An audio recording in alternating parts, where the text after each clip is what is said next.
Hello everybody, welcome to my channel How to Solve Physics. My name is Praveen Gupta. आज के lecture में हम class 11 का physics का सी वर्मा का सॉल्यूशन करने जा रहे हैं चैप्टर 1 इंट्रोडक्शन टू फिजिक्स। इसे जस्ट पहले हमने एक लेक्चर लिया है जो कि शॉर्ट आंसर क्वेश्चन पर बेस्ड था। आज का लेक्चर बेस्ड होगा objective question first and second. Previous lecture जिन्होंने नहीं देखा डिस्क्रिप्शन बॉक्स में लिंक दे देंगे तो आप उसे रेफर कर सकते हैं। तो चलिए शुरू करते हैं। सबसे पहले स्टार्ट करते हैं ऑब्जेक्टिव फर्स्ट। ऑब्जेक्टिव फर्स्ट का मतलब है सिंगल चॉइस क्वेश्चंस, ठीक है। वेरी फर्स्ट क्वेश्चन है सिंगल चॉइस का, स्क्रीन पर आपके सामने पढ़ लीजिए। पहले हमेशा क्वेश्चन को समझना ज़्यादा इंपॉर्टेंस रखता है। Which of the following set can not enter into the list of fundamental quantities in any system of unit. ठीक है, क्वेश्चन को जरूर समझना क्योंकि ऑनलाइन आपके पास बहुत सारे डिस्क्रिप्शन, बहुत सारे सॉल्यूशन मौजूद होंगे। यहाँ कहीं भी फंडामेंटल क्वांटिटी के बारे में नहीं पूछ रहे हैं। क्या पूछ रहे हैं कि अब जो यहाँ दिए जाएंगे ऑप्शंस, इनमें से कौन से सेट्स को आप एंटर करवा सकते हैं, फिट बैठा सकते हैं उन फंडामेंटल क्वांटिटीज किसी भी सिस्टम ऑफ यूनिट में। ध्यान रखना, ये नहीं कह रहे हैं फंडामेंटल। हमने देखा है कि ऑनलाइन काफ़ी सारे में ये वहाँ पर एक्सप्लेन किया जा रहा है कि फंडामेंटल कौन कौन सी हैं। ठीक है, तो फंडामेंटल से मतलब नहीं है, आप क्या एंटर करवा सकते हैं ये बोला गया है। तो किसको एंटर करवा सकते हैं? जो कि एक दूसरे में रिप्रोड्यूसिबल हो, जैसे कि ये बी वाला। क्यों? इसका आंसर देखते हैं। फंडामेंटल का मतलब क्या होता है कि जो एक दूसरे से इंडिपेंडेंट हो, ये ठीक है। लेकिन फंडामेंटल नहीं पूछा, मैंने क्वेश्चन स्टार्ट करते समय ही पूछा है। अब कोई से भी एनी सिस्टम ऑफ यूनिट, ये देखिए क्वेश्चन को जैसे पढ़िए, क्या लिखा है? एनी सिस्टम ऑफ यूनिट, कोई सा भी system of unit. Principal system of unit कौन से हैं आपके? एमकेएस जो कि जॉर्ज सिस्टम कहलाता है, सीजीएस सिस्टम और एफपीएस सिस्टम। एमकेएस को ही एक्सटेंड करके ऐसा सिस्टम बनाया था। तो आप इनमें भी फिट कर सकते हैं, अगर कर सकते हैं तो चलो देखते हैं। फिजिकल क्वांटिटी, हम चारों ऑप्शन को एक्सप्लेन करते हैं कि क्या दे रखा है, क्या पूछा है। जैसे सबसे पहले मैं ए वाले ऑप्शंस की बात करते हैं। ठीक है, ए में है लेंथ, यस ये फिट हो गया हमारा। मास, दैट्स ओके, है ना। अब बात करते हैं वेलोसिटी। क्या वेलोसिटी को हम यहाँ पर फिट कर सकते हैं? क्या टाइम से वेलोसिटी यहाँ पर फिट हो सकती है क्या? ये पूछा गया है। बात करते हैं इसकी। बी की बात करते हैं। Length, time and velocity. Length fit हो गया, टाइम फिट हो गया आपका। अब मास, अब ध्यान दीजिएगा, क्या मास रिप्रोड्यूस हो जाएगा क्या? कैन नॉट बोला है, ध्यान रखना है। यहाँ पर मैंने स्पेस क्यों छोड़ा कि यस टाइम को आप लिख सकते हो क्या? टाइम को ऐसा नहीं लिख सकते हो क्या? डिस्टेंस और वेलोसिटी, तो आप फिट कर सकते हैं ना इसको। तो ये वेलोसिटी हो गया ना, ये तो ठीक है ना। आपको कैन नॉट पूछा, कैन नहीं, यस। लेकिन क्या मास को अब इन तीन में से किसी से प्रोड्यूस कर सकते हो? नहीं कर सकते हो। बस समझ में आ रही है? सी ऑप्शन पे आइए, समझिए बात को। मास यस फिट कर दिया आपने, टाइम यस टाइम। क्या लेंथ, इनमें से आप ये वेलोसिटी की सहायता से आप इनसे डिफाइन कर सकते हो क्या लेंथ को? यस, वेलोसिटी और टाइम v इंटू टी, ये फिट हो गया। अरे बस में एंटर, कैन एंटर, एंटर बोला है, ये नहीं बोला है कि फंडामेंटल है कि नहीं, है ना। तो जनरली हमने देखा कि इसके सॉल्यूशन ऐसे देते हैं कि फंडामेंटल है कि नहीं और जस्टिफाई कर रहे हैं जबरदस्ती, गलत बात है। अब डी ऑप्शन पे आओ। Mass yes you can fit, length yes ये तो आराम से है, ये तो है ही चारों। तो अब कहाँ आप फिट नहीं कर पाए हैं आपको? द बी, तो that's why the B is the correct answer. I think ये क्लियर हो गया अभी आपको, बिल्कुल, है ना। दोबारा कह रहे हैं, फंडामेंटल से रिलेटेड नहीं है। वर्मा के कि बुक का नाम ही है कॉन्सेप्ट ऑफ फिजिक्स। तो कंसेप्चुअली थोड़ा सा क्वेश्चन को ध्यान से पढ़ना है, फिर आंसर करना है। क्लियर है? फर्स्ट सेकंड पे है, if physical quantity is measured and the result is expressed as nu, where u is the unit, n is the numerical value. If the result is expressed various unit, then, अब देखिए ये question कई बार competitions वगैरह में भी पूछा गया है। इसका आंसर होगा आपका डी वाला। क्यों होगा वो एक्सप्लेन करने जा रहे हैं। एक एग्जांपल ले लेते हैं, कोई भी एक सिंपल एग्जांपल ले लेते हैं। मान लीजिए एक फिजिकल क्वांटिटी लेंथ है, उसको एक system result expressed in various unit, question को ध्यान से पढ़ो, एक यूनिट से दूसरे यूनिट में जाना है मेरे को यहाँ पर, है ना। तो मान लीजिए मैं एमकेएस से सीजीएस में जाता हूँ, एमकेएस से सीजीएस, तो क्या मैं ऐसा लिख सकता हूँ 1 मीटर इज 100 सेंटीमीटर, कोई इश्यू नहीं है। ये न्यूमेरिकल वैल्यू कहलाएगी फर्स्ट सिस्टम में, तो n1 कह दिया। ये यूनिट कहलाएगी फर्स्ट सिस्टम में, तो u1 कह दिया। ये सेकंड सिस्टम के अंदर न्यूमेरिकल वैल्यू है, तो n2 कह दिया, ये सेकंड में। तो एक सिस्टम से जब दूसरे सिस्टम में जाते हैं तो n और u का मल्टीपल कांस्टेंट होता है, ये देख रहे हैं हम, क्या देख रहे हैं सर। तो क्या मैं ये कह दूं कि n multiply by u is constant in any system for a physical quantity, किसी भी सिस्टम में चले जाइए, राइट। तो क्या न्यूमेरिकल वैल्यू इनवर्सली प्रोपोर्शनल होती है यूनिट के, यस और no, clear. It carry the meaning कि न्यूमेरिकल वैल्यू अगर छोटी है तो यूनिट बड़ी है। देखिए 1 है, न्यूमेरिकल वैल्यू छोटी है तो यूनिट, तो मीटर तो बड़ा होता है ना सेंटीमीटर से, न्यूमेरिकल वैल्यू बड़ी है तो यूनिट छोटी है सेंटीमीटर में। क्लियर हो गया क्वेश्चन। थर्ड क्वेश्चन पे चलिए। Suppose the quantity x can be dimensionally expressed in terms of mlt।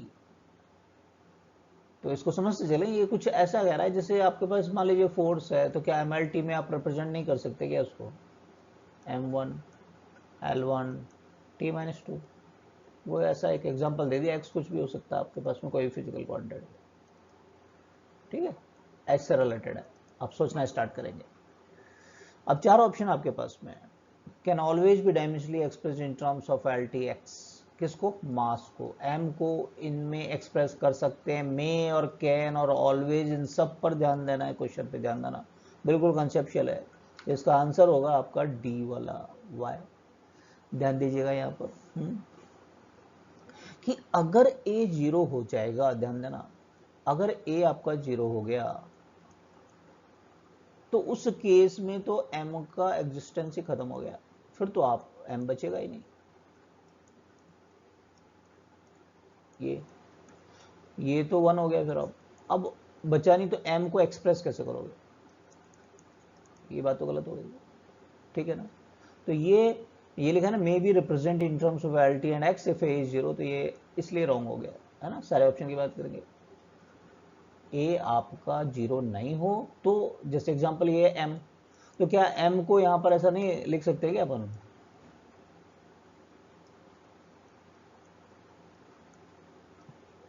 ध्यान दो, f x हो गया ये, divided by l1 t-2, yes we can express. लेकिन ये जरूरी है कि ये जो पावर है, इसका डायमेंशंस हैं, ये नॉन जीरो होना चाहिए। A option, can always be dimensionally represent in terms of always, अब ए 0 पे तो नहीं कर सकते ना। कैन नेवर डायमेंशन, नहीं, जब ये नॉन जीरो होगा तो कर सकते हैं, इसलिए गलत हो गया, तो इसलिए डी करेक्ट है। क्लियर हो गया। नेक्स्ट पर आइए। A dimensional quantity never has unit, dimensionless quantity की नेवर हैज यूनिट, ऑलवेज, इन वर्डिंग्स पे ध्यान देना है, मे, डज नॉट, ये सब है ना। आंसर होगा C, may have unit, dimensionless quantity की भी यूनिट होती है मे। इस पर कॉन्सेंट्रेट करना, कारण बताते हैं मे क्यों आया, जैसे स्ट्रैन है, चेंज इन लेंथ, डायमेंशनलेस है, L0 है ना, यूनिटलेस है, ठीक बात है आदि, तो ठीक है। क्या सबके साथ ऐसा होता है, नहीं। एंगल क्या होता है, एंगल, आर्क ओवर रेडियस, क्या डायमेंशनलेस है, यस। क्या इसकी यूनिट नहीं होती है, होती है। क्या यूनिटलेस है, नहीं है ना, ये सब। और बहुत सारे एग्जांपल दे सकते हैं, एंगुलर डिस्प्लेसमेंट अगेन, तो इसलिए मे का है, हो भी सकता है, नहीं भी हो सकती है यूनिट, तो इसलिए इसका आंसर क्या है, सी। क्लियर। फिफ्थ पे चलिए। ए यूनिटलेस क्वांटिटी, जिसकी यूनिट नहीं है, फिर दोबारा नेवर, मे, ऑलवेज, है ना, इन सब पे ध्यान देना है। तो आंसर है इसका A, unitless quantity never has a non zero dimensions, non zero, zero होगी, नॉन जीरो तो हो ही नहीं सकते, डायमेंशन, यूनिटलेस कह दिया, यूनिट प्लस तो जब भी बनेगी ना, वो यूनिट तो तभी बनेगी जब उसके जीरो होंगे dimensions, never as a non zero, ठीक है ना। जैसे अभी स्टन की बात की थी मैंने एग्जांपल के लिए, डेल्टा एल ओवर एल, अब ये यूनिटलेस है, कोई यूनिट नहीं होती इसकी, हाँ? तो क्या नॉन जीरो डायमेंशंस आएंगे क्या इसके? नहीं आएंगे, एल जीरो आएगा, जीरो आएंगे, नॉन जीरो थोड़ी है इस, that's why A is the correct answer. Clear. Next question, बड़ा अच्छा क्वेश्चन है, मैथमेटिकल एक रिलेशन लिया गया है कि एन की वैल्यू फाइंड करके दिखाओ, ठीक है। तो लेफ्ट हैंड साइड पे चले अपन जरा, लेफ्ट हैंड साइड, ठीक है, हाँ? तो लेफ्ट हैंड साइड में ये जो रेशियो है, ऊपर एल है आपका, ये एक्स स्क्वायर, ए का भी डायमेंशन एल हो जाएगा, तो एल एल स्क्वायर, तो ये डायमेंशन लेस है बेसिकली, क्या ये डायमेंशन लेस, राइट। अब ये साइन इनवर्स, साइन थीटा, ये तो वैसे डायमेंशन लेस होते हैं, डायमेंशन लेस होते हैं, ये तो बात समझ में आ रही। तो अब इस इक्वेशन में ध्यान दीजिए, राइट हैंड साइड की बात कर रहे हैं हम, ए रेस्ट पावर एन बचा, ये भी डायमेंशन लेस होना चाहिए,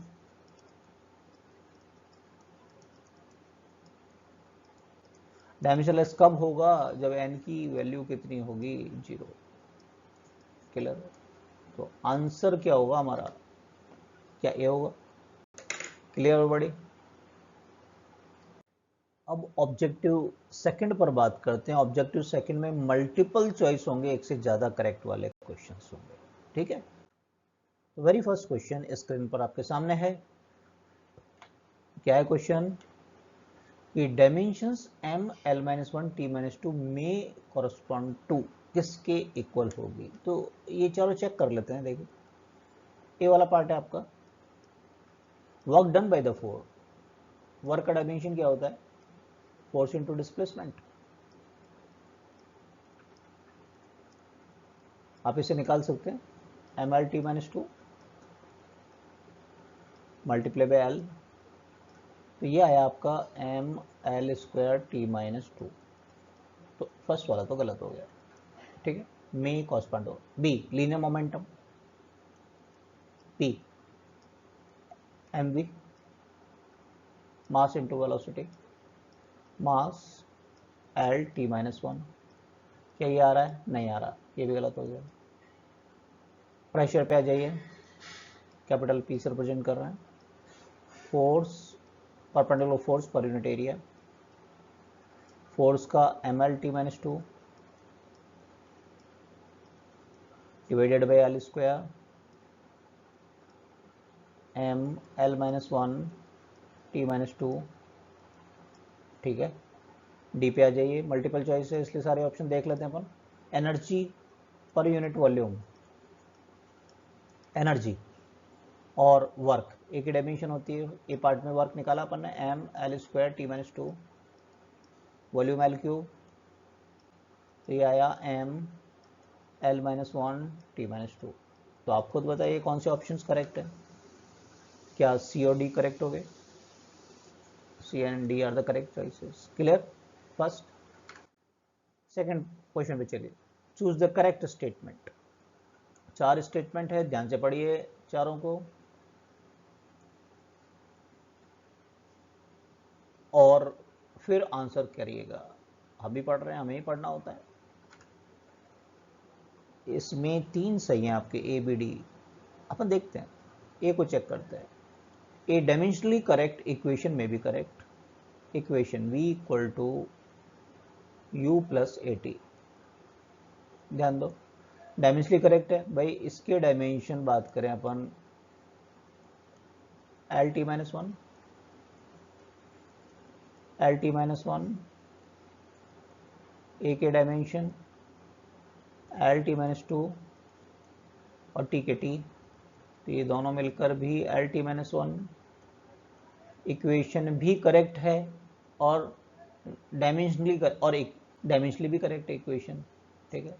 तो ये ए करेक्ट है आपका। बी पे आ जाओ, डायमेंशनली करेक्ट इक्वेशन में भी इनकरेक्ट। अब मान लो जैसे मैंने यहाँ पर 2 रख दिया होता बी के लिए, मान लो ये लिख दूं v is equal to u plus 280। अब ये तो इक्वेशन गलत है कि नहीं, लेकिन डायमेंशनली तो करेक्ट है, क्योंकि 2 का तो कोई डायमेंशन होता नहीं है। डायमेंशनली करेक्ट इक्वेशन में भी इनकरेक्ट, तो करेक्ट है ना। एक बार डी पर आ जाते हैं तो ऑटोमेटिकली सी हो जाएगा फिर हमारा। ए डायमेंशनली इनकरेक्ट इक्वेशन में भी इनकरेक्ट, डायमेंशनली इनकरेक्ट इक्वेशन, ध्यान दीजिए, एक ले लेते हैं अपन डायमेंशनली इनकरेक्ट। ओके, तो जैसे मैंने ऐसा एक इक्वेशन बनाता हूं, देखो ये ले लिया मैंने, चलिए। हाँ, अब ये डायमेंशनली इनकरेक्ट है कि नहीं? हाँ इनकरेक्ट है, तो यस, तो ये इनकरेक्ट है। बस समझ में आ रही है। और किसी केस में डायमेंशनली इनकरेक्ट इक्वेशन क्या करेक्ट हो सकती है? ये तो गलत बात है बिल्कुल, ठीक है। तो कौन से करेक्ट हो गए? A B D, clear. Third पर आ जाइए, चूज द करेक्ट स्टेटमेंट्स। चारों ऑप्शंस को ध्यान से पढ़िए। ऑल क्वांटिटीज में represented dimensionally in terms of the base quantities. A base quantity cannot be represented dimensionally in terms of the rest of the base quantities. The dimensions of the base quantity in other base quantity is always 0. Dimension of the derived quantity is never 0 in any base quantity. चारों पढ़े आपने? Answer होगा A B C. एक एक की बात कर लेते हैं। ए, ध्यान से पढ़ो। ऑल क्वांटिटीज में B represented dimensionally in terms of the base. Base बनी हुए हैं जो एक दूसरे पर डिपेंड नहीं करती हैं, है ना। Physical quantity to be considered fundamental और बेस। बेस कब कहते हैं? If they must be independent one another, ठीक है। तो क्या कह रहे हैं? ऑल क्वांटिटी, डेराइव्ड क्वांटिटीज पढ़ी हैं आपने, यस और नो। डेराइव्ड क्वांटिटी को आपकी फंडामेंटल क्वांटिटी की मदद से तो बनाते हैं, जैसे कि वेलोसिटी। तो करेक्ट बात है भाई, है ना। तो ये तो करेक्ट है आपका, राइट। बी पे आओ। A base quantity can not be represented dimensionally in terms of the rest of the base. Base quantity कहते हैं जो दूसरे पर डिपेंड नहीं करती। क्या मास से, चलो मैंने लेंथ लिखा, क्या लेंथ से मास को ड्राइव कर सकते हैं? क्या नहीं, ये तो एक दूसरे से इंडिपेंडेंट है ना, इसलिए बी भी करेक्ट है। सी पे आ जाओ। The dimension of the base quantity in other base quantity is always 0, yes. अब बताओ, एल की बात करूं मैं, एल को मुझे रिप्रेजेंट करना है, तो क्या मैं ऐसा नहीं लिख सकता क्या? दूसरी जो वो है उसमें तो फिर ये ऑलवेज 0 आएंगी इनकी डायमेंशंस। देखो बाकी है उसमें ये 0 हो गए डायमेंशन, तो इसका मतलब ये करेक्ट है, ठीक है। D, the dimensions of the derived quantity is never 0 in any base quantity. ये तो गलत है। Dimension of the derived quantity, जैसे कोई भी ले लें, जैसे एंगल ले लें आप, ये डेराइव्ड फिजिकल क्वांटिटी, क्या ये एल 0 नहीं है? क्या कह रहा है? Never 0 in any base quantity, तो गलत है। तो कौन सा हो गया आपका? A B C. क्लियर हो गई बात? तो आज हमने ऑब्जेक्टिव फर्स्ट और सेकंड देखा। उससे पहले देखे हमने शॉर्ट आंसर क्वेश्चन। आप चैप्टर फर्स्ट में एक्सरसाइज के क्वेश्चन हम डिस्कस करेंगे। जो भी फर्स्ट टाइम आए हैं वो सब्सक्राइब कीजिए। जिन्होंने नहीं देखे प्रीवियस लेक्चर, डिस्क्रिप्शन में लिंक दे देंगे, उसे देख सकते हैं। शेयर कीजिए अपने दोस्तों के साथ कि उनका भी फ़ायदा हो, और लाइक कीजिए। मिलते हैं नेक्स्ट लेक्चर में, बने रहिए हमारे साथ में। एक्सरसाइज क्वेश्चंस को डिस्कस करेंगे, जिसमें डिटेल एक्सप्लेनेशन लेंगे, कॉन्सेप्ट को डिस्कस करेंगे। Thank you for watching.